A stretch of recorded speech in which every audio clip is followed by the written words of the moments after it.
There's turning bad news. I just saw a fly. So, yes. What? Just saw a fly. Oh, we've been saying all winter. I know, but you know how I don't like. Anyway, good morning, and I hope the week has gone well. Like I said, may or may not. I want to thank Marie for bringing the pretty weather this week, since I did that when she came in. So, but yeah, it's a couple beautiful days, and so for us winter folks, we're at towards the end. But biggest snow I ever was in when I was in college. It was on March the 13th. So still. But yeah, so we are changing over to and beginning in a new book today, and going to be studying the book of Mark. I think I shared with you a few weeks ago when we was going into that. For me, like I said, first of all, and I don't know, maybe that's, but the Gospels are my four favorite books. I just, like I said, it's just, I get moved when I read them, reading about Jesus' compassion for the people, for his apostles, his followers. I shared with you that Mark was the first gospel after I got saved. This first gospel I read through fully, and it kind of, not like I said, and I'll be honest with you, I was 18 years old. The reason I chose it was, hey, this is the shortest one, just like any high school senior would at that time.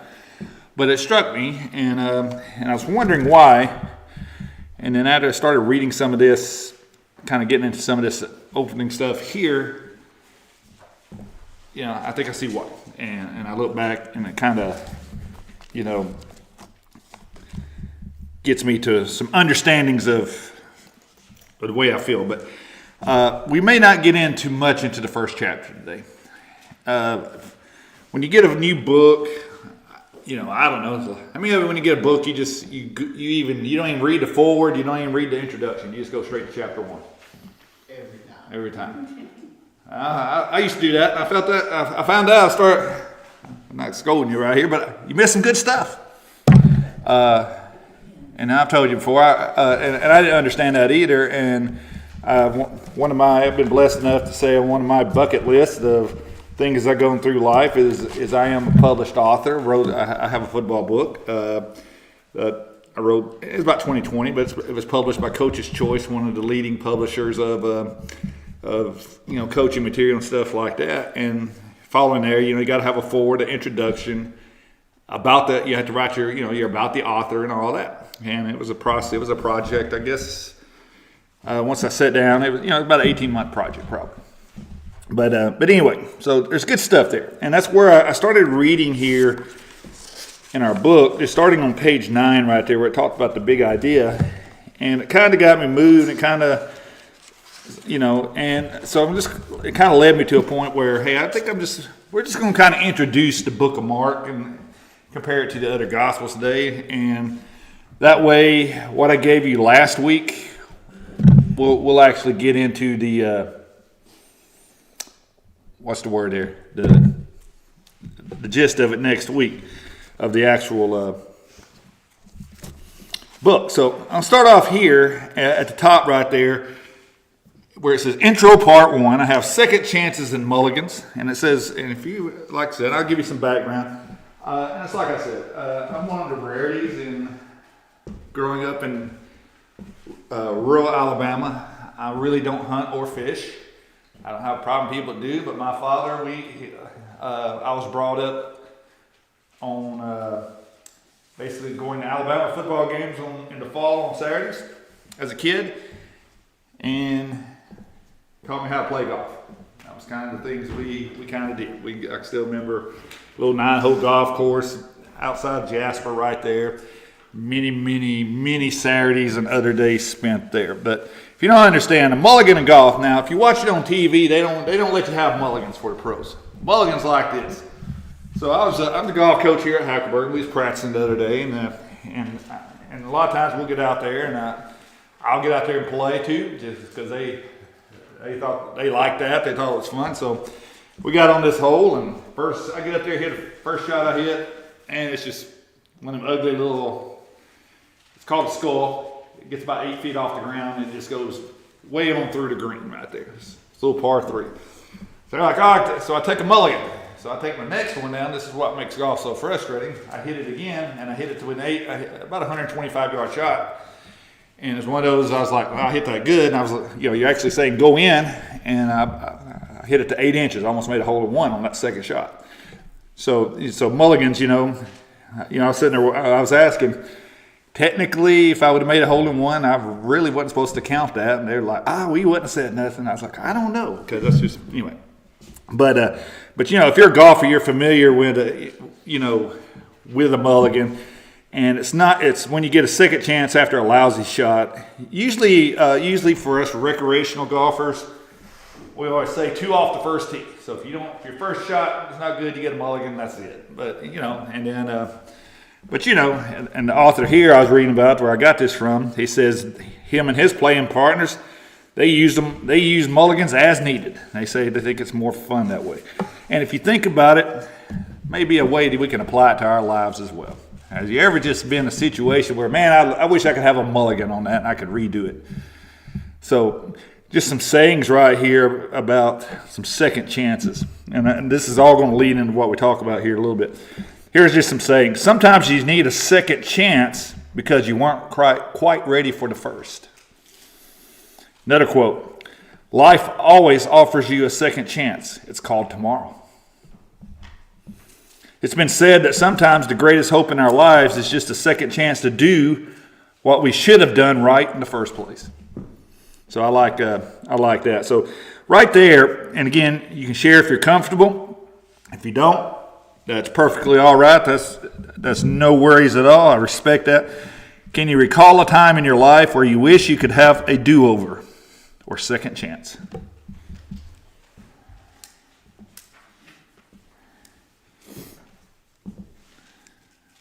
Wish you could have a do-over. Now, in coaching world, there's lots of situations. I look back, man, I wish I could do that again. I could have done something different.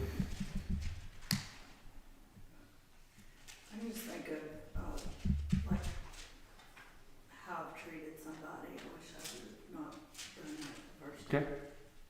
Yeah. A lot of situations like that where maybe we're in a conflict with another person, and we go back after we're done. Like, man, I wish I could get a do-over.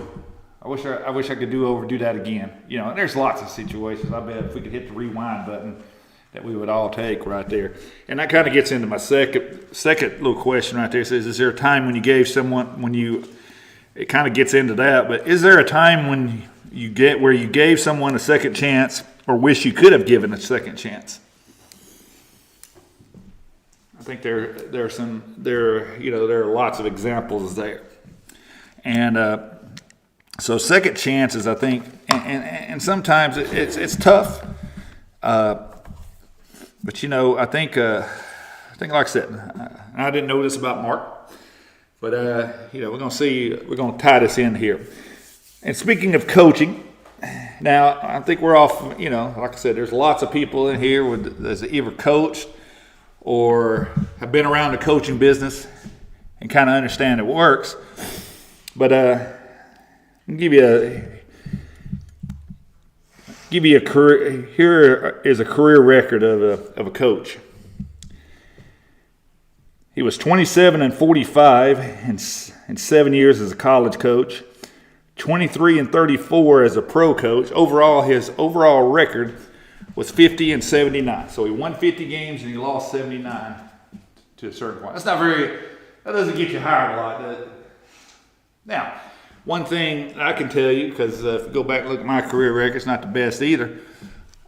You can't let that, especially in high school, because there's a lot of good coaches, I think. They don't get the recognition they do, without getting into that. But does this sound like a coach that needs a second chance?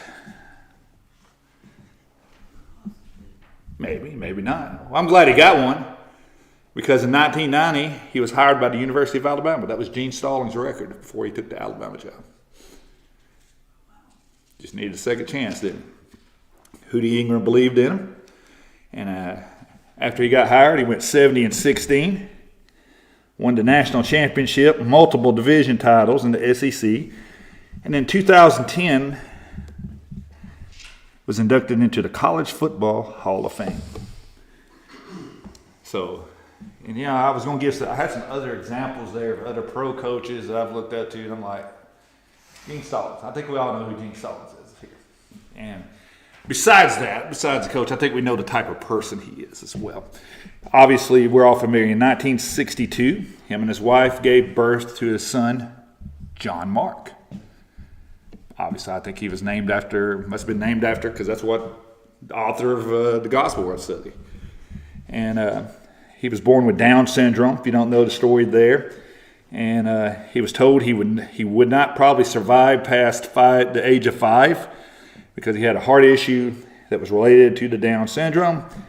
And as we all know, he lived to be 46 and touched a lot of lives. There's a center on the University of Alabama named after him. So just right there, second chances. So I'm going to keep all that in mind right here as we kind of get into it right there. So leading into that, and the other intro right here in part 2, again, I always do the intro because I want to tie it back in.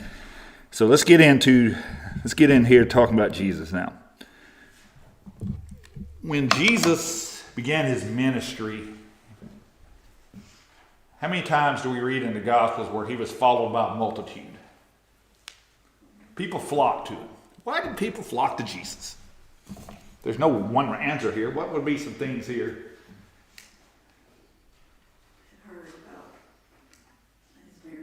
Heard about the miracles, yeah. I've never seen anybody like that. Never seen anybody like that. What would be one when you say that? That's a great point. He would go to the lepers and nobody. Oh, so he was going to people that were other people hadn't gone to in the past. Yeah, ties in. What else? The message. What was the message? Different one. So people flock to him, and it kind of leads us here with that.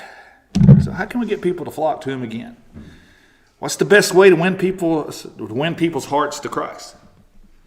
It's kind of just pointing that out there, right there. And I think one of the ways right here, as we kind of get into it, this is kind of where the author gets to of the book right here. Let me make sure I'm not jumping ahead because this is good stuff.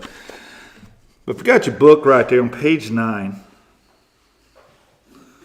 as we kind of get back around right here, and I'm kind of looking at that instead of the first chapter, so I apologize. But as I read this, I was like, man, I just felt like I needed to. This is where the way to go. Very last paragraph down at the bottom. By the way, if you like the movie The Princess Bride, he kind of hits that in the first one, so if you watch that. But it says, as a senior pastor, this is by Kent, his name's Ken Ball. But anyway, this is kind of like a forward. But as a senior pastor, I've often wondered the best way to win the hearts of people to Christ. Is it through great worship services, solid Bible teaching, relevant programs, or bold proclamation of the gospel? It says, of course, all these elements play a role in winning people's hearts to Christ. But I can't help wonder if we're missing something. Because there are lots of churches that provide all these things, yet statistically, church attendance in America is declining. And more people are turning to alternate forms of spirituality other than the person and work of Jesus Christ. Could it be, at least in part, that the people are turning away from Jesus and his church because we, as his followers, have neglected to develop the one character trait that Jesus modeled for us over and over again? Could it be that the reason people flocked to Jesus was because he personified this all-important character trait? Could it be that this particular trait is the one that really gets people's attention because when it's lived out, it is so countercultural that people can't help but notice and attribute its presence to something supernatural? What is that character trait? Servanthood. So when I read that really struck a chord with me. And, I believe that servanthood is the character trait that wins the hearts of people who are looking for a faith that is real. And John Mark, the guy who wrote the Gospel of Mark, believe that too. So, throughout Mark's gospel, we discover the true character of Jesus Christ as a servant. And if we go to Mark 10, verse 45, let's look at that. And this is Jesus. For even the Son of Man came not to be ministered unto, but to minister, and to give his life a ransom for many. So, and if we look at it right here, if you look at the title right there of our book, under Be Diligent, it says, Serving Others as You Walk with the Master's Servant.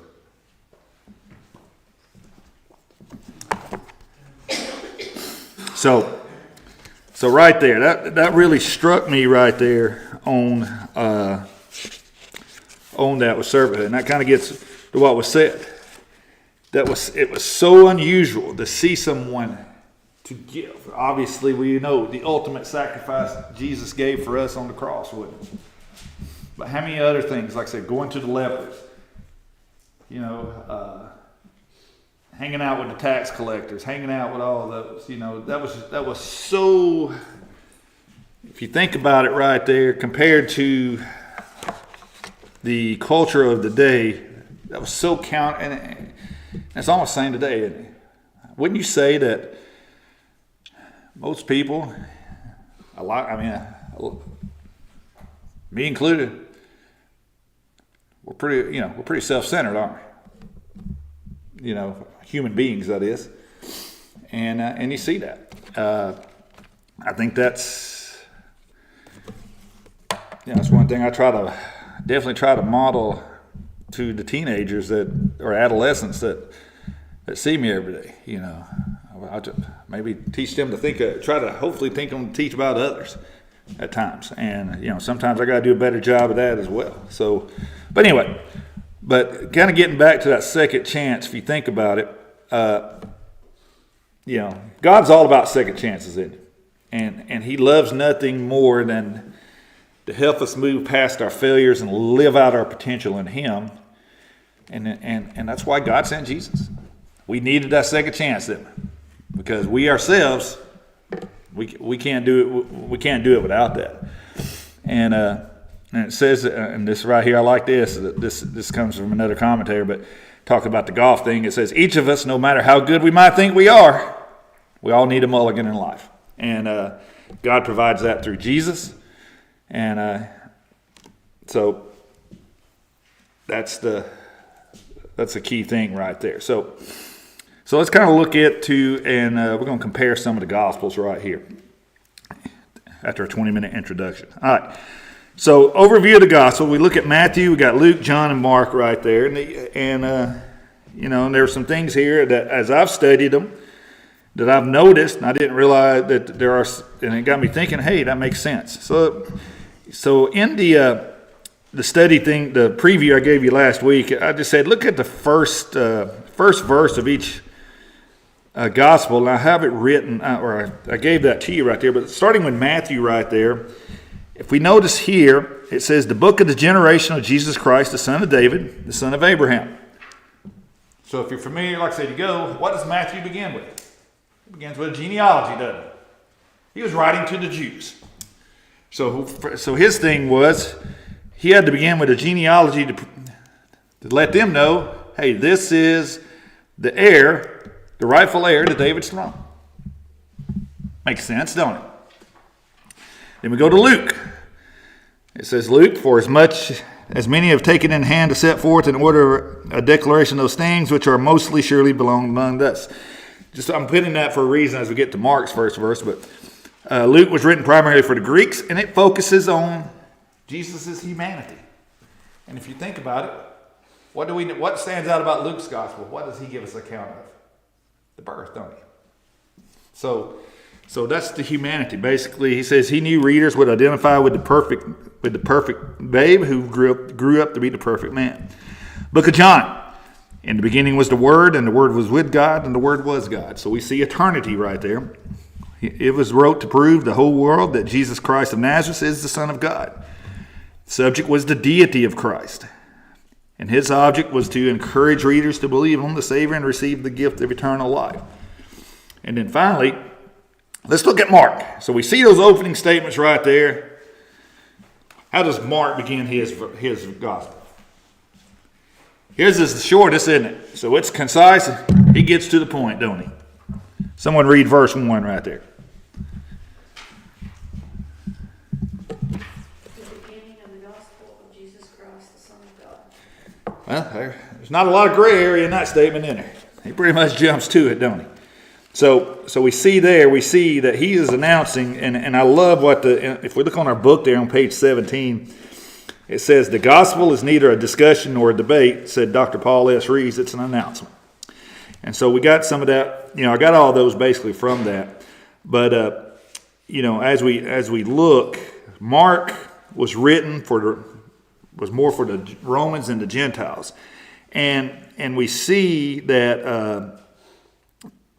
and I never thought about this, but as we go through it, we'll see that Mark actually describes a lot of tradition and a lot of Jewish culture right there. Because he wouldn't need to explain that to the Jews. They know their culture, don't they? So he explains, I can't remember, I wish I wrote the verse down, but it just, I think it's later on, but it just talks about where it said they did something, and he said because Jews, blah, blah, blah, they're not going to eat without clean hands or something along those lines, So it's just talking about, he explains a little bit of the Jewish culture right here.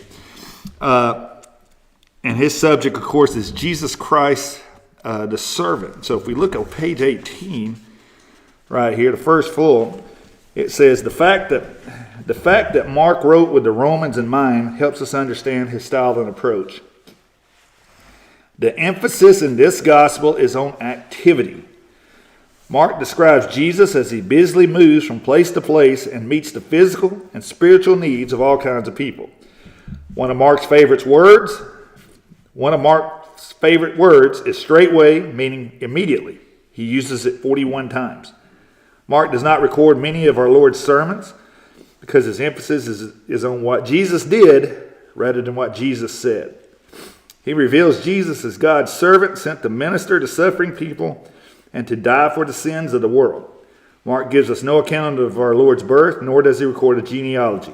And he says, unnecessary in regard to a servant.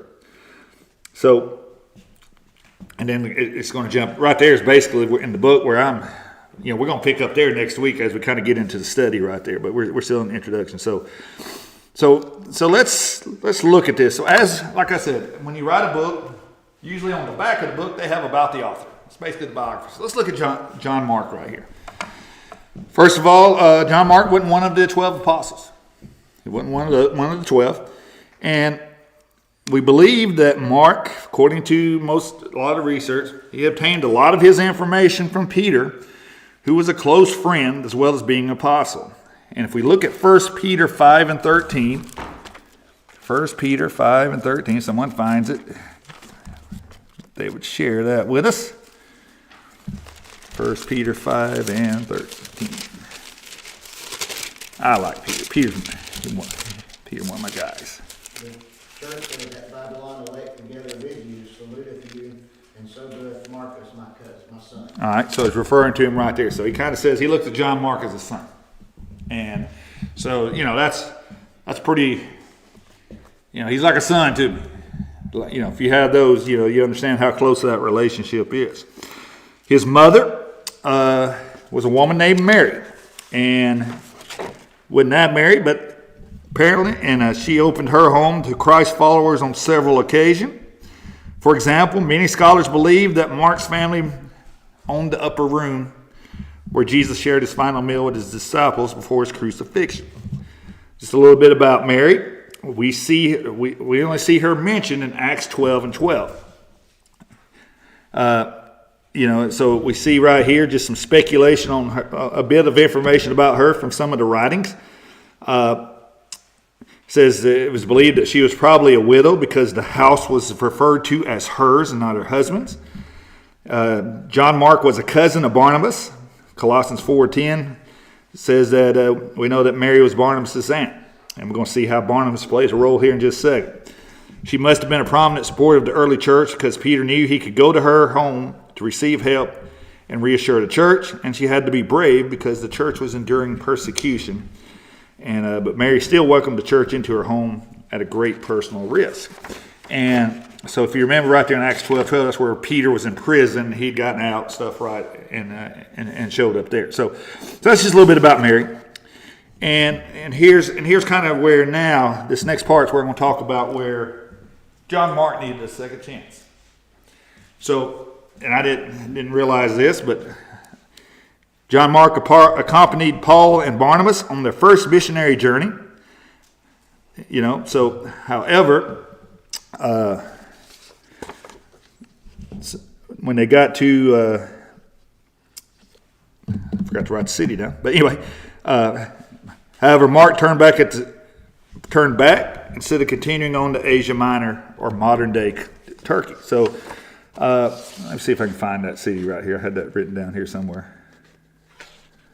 Perga was the name of the city it says Mark turned back at. So Perga. So we got going. Mark, for whatever reason, I'm heading back home. He just abandoned them right there.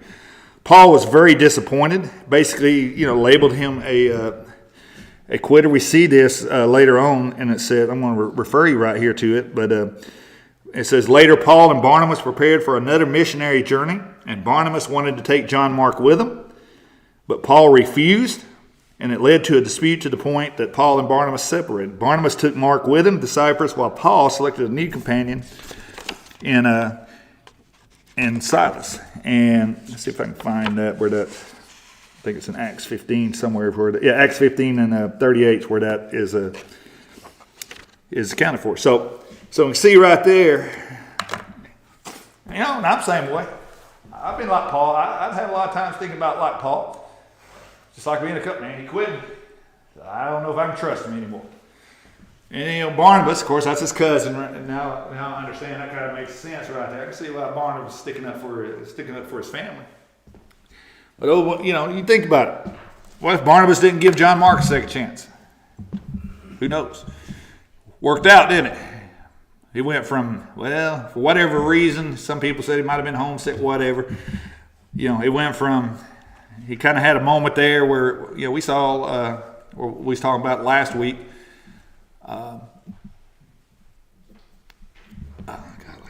Mine just went blank right there. Am I the only one? Does that happen to anybody else where you have a thought and it just leaves right there? Okay. That's what I said. My train of thought gets derailed a lot. I need to come work on my train tracks, I guess, so to speak.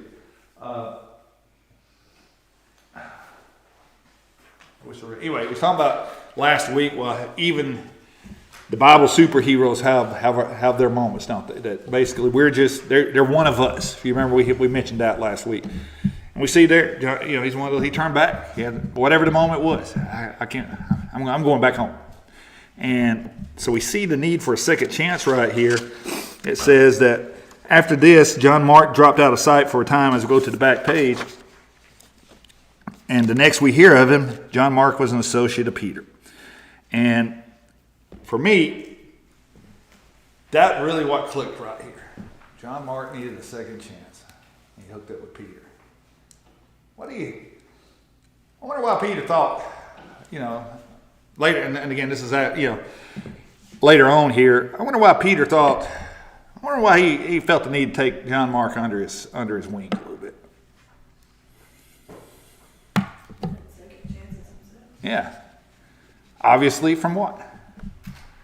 Yeah, from Jesus. Why? Because what did Peter do? He didn't turn back in the middle of a missionary journey. When it got down to it right here, what did he do? He denied Jesus 3 times right there, didn't he? Now, for most, because I know this tells you something about Jesus, but if I had an assistant coach that denied me 3 times in the middle of the game right there when it was right at crunch time, I'd have a hard time, A, trusting him again, and B, even thinking about taking him back. Jesus don't even think twice about Peter, do he? And I think there's, something again. That's just amazing to me, and that just shows you how Jesus, that just tells you who Jesus is. A gentleman named Eusebius, he was a church father writing in the 3rd century AD, said that early Christians were so moved and challenged by the stories that Peter told them of his time with Christ that they asked Peter's companion John Mark to write them down as Peter told them. So there's a lot of speculation that perhaps this was kind of the seed or the groundwork that led to the Gospel of Mark. And obviously, if we look at Mark, Peter shows up a lot in Mark. He appears in Mark's Gospel 26 times. So we see that, and and to me, I'm like, okay, that makes sense. John Mark, then Peter right there. Okay, hey, you think you messed up by leaving Barnabas and Paul? Let me tell you what I did. And that's the thing too. We keep on forgetting that the men and women, and that's mostly, to be honest with you, it's mostly the men that mess up in the Bible. They're superheroes in the Bible, but they're one of us. They're humans, and they're flawed. And we see right there what separates them possibly is they recognized it, and then they get back to God right there, and God gives them a second chance. But we see right there. I think that we can definitely draw that line now about Mark understanding the power of a second chance. He was an early follower of Jesus. He pretty much he was kind of on the edge in the shadows there, but he got his big break when he joined Paul and Barnabas. But like I said, he for whatever reason, he didn't follow it through. And despite his failures, though, God wasn't done with him. And Barnabas gave him another chance, and later Peter became a close friend, and Peter recognized that he was still useful. So Mark got a mulligan, didn't he? He got a mulligan. And but here's the thing we got to realize about second chances. When we do get a second chance, what we got to do? We got to make the most of it. And Mark did that. So I think that's really good. As we move along right here, just looking at it, just more about the book of Mark right here. One person says that Mark can be divided into basically two halves, between the very Mark chapter 1 through about 8 and 26. The theme of that part could be the servant who rules, and the remainder of the book could be the ruler who serves. And it kind of deals with the servant attitude of Jesus. And so as we read through that, kind of keep that in mind here about, the servant, and Jesus the servant right here. So again, just in closing right here, and getting done pretty early, but 3 characteristics of a servant that draw people to Jesus. And this is on page 11 of the book. So we see this, and this is, again, when I read this, it's kind of like, okay, this is kind of where I felt like I needed to go today. So bottom half, page 11, 3 characteristics of a servant that draw people to Jesus. A willingness to help others first. Jesus, the servant, said in Mark 10:45, "For him the Son of Man did come not to be served. To be selfless is to look to meet the needs of others before meeting your own." As you read through Mark's gospel, watch for evidence of Jesus' selfless lifestyle and identify the ways that you can serve others the same way. Characteristic number 2, a willingness to meet others' practical needs. Jesus, as a servant, came to serve, and he did so by being aware of the practical, everyday needs of people around him. Their need for food, for comfort, encouragement, and guidance. As God in human flesh, Jesus was able to meet people's practical needs in miraculous ways that we cannot. But there certainly are things that we can be aware of and respond to. And as you read through Mark's gospel, look for practical ways that Jesus met people's everyday needs, and then identify ways that you can serve others in a similar manner. And finally, a willingness to give sacrificially to others. Jesus as a servant came to give his life for others. And we know that Jesus sacrificed his life as a sin offering for all who would believe in him. It's the greatest sacrificial act of service in the history of humanity. Maybe the greatest sacrificial act that we can bestow on another person is to take a chance to share the gospel with them, to risk being rejected, ridiculed, or even abused because we are willing to sacrifice ourselves for their eternal destiny. And I found that, like I said, those are 3 characteristics there of being a servant. And that's were the things there that drew people to Jesus. So So that's kind of what we're looking at here in this next book. You know, with James, it was talking about growing in maturity. Now with Mark, we're talking about being a servant, and you know that's tough to do.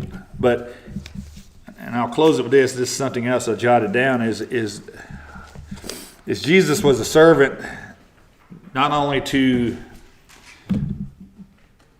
the throngs of people out there that may or may not he knew, but he was also a servant to those in his inner circle. So, and I think that's a model for us. We need to serve the people of our community, the unbelievers, but we need to serve each other as a church family. That, you know, that plays a role in it as well. So, but anyway, yeah, looking forward to this, and again, we'll be right there. So if you got the handout for the preview next week, we're going to pick up right there in chapter 1 on page 18. Again, I know I did a lot of talking today, but anybody got anything they'd like to add?